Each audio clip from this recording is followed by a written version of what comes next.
Hello everyone and welcome back to the breakdown. Today I'm going to be teaching you guys how to hook the Nintendo NES Classic, up to a monitor, and that is any monitor that you want as long as it has an HDMI cable. If you don't have a monitor that has an HDMI cable, I do have some linked in the description down below, in addition to some adapters that you can check out in the description down below to convert the HDMI cable that comes with the NES Classic here to a DVI or a DisplayPort signal, depending on what your computer has. As a matter of fact, you should probably know what those ports look like. So here's what the ports in the back of your monitor could look like. Hopefully you have an HDMI cable. If you don't, you'll have a DVI or a DisplayPort to be able to hook the NES Classic up to.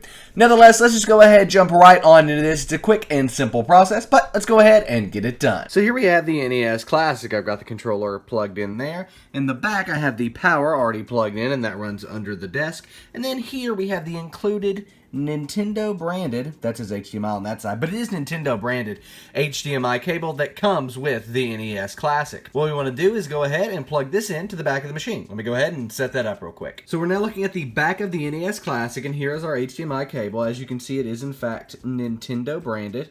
Pretty cool stuff. But all we want to do is go to this HDMI port right here, and all we're going to do is plug it right on in. So pretty simple stuff.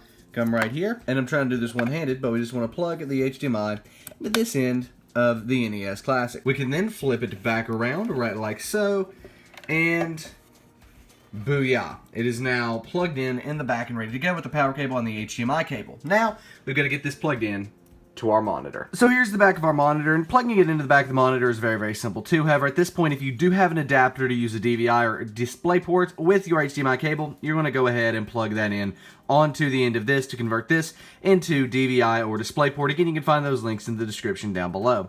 Now, however, we need to find the HDMI port on the back of our monitor, and here's what that looks like. As you can see, that says HDMI right there, and that is in fact the HDMI port on the back of this monitor. Not too hard to find and very easy to see. Now it's as simple as plugging the HDMI cable into that port. Right like so. Boom. There we go. HDMI cable's plugged in. Now if I flip the monitor back around, we'll be able to see this is up and running. So we've turned the monitor around, and I do need to switch the port here. So let me go ahead and do that really quick. We're on DVI and we need to switch to HDMI.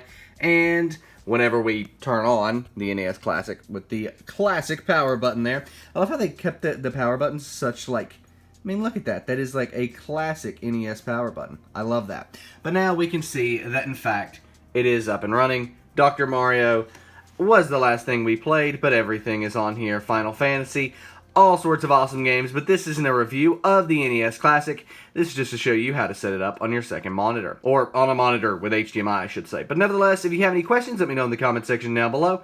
My name is Nick, this has been The Breakdown, and I'm going to play some Super Mario Bros.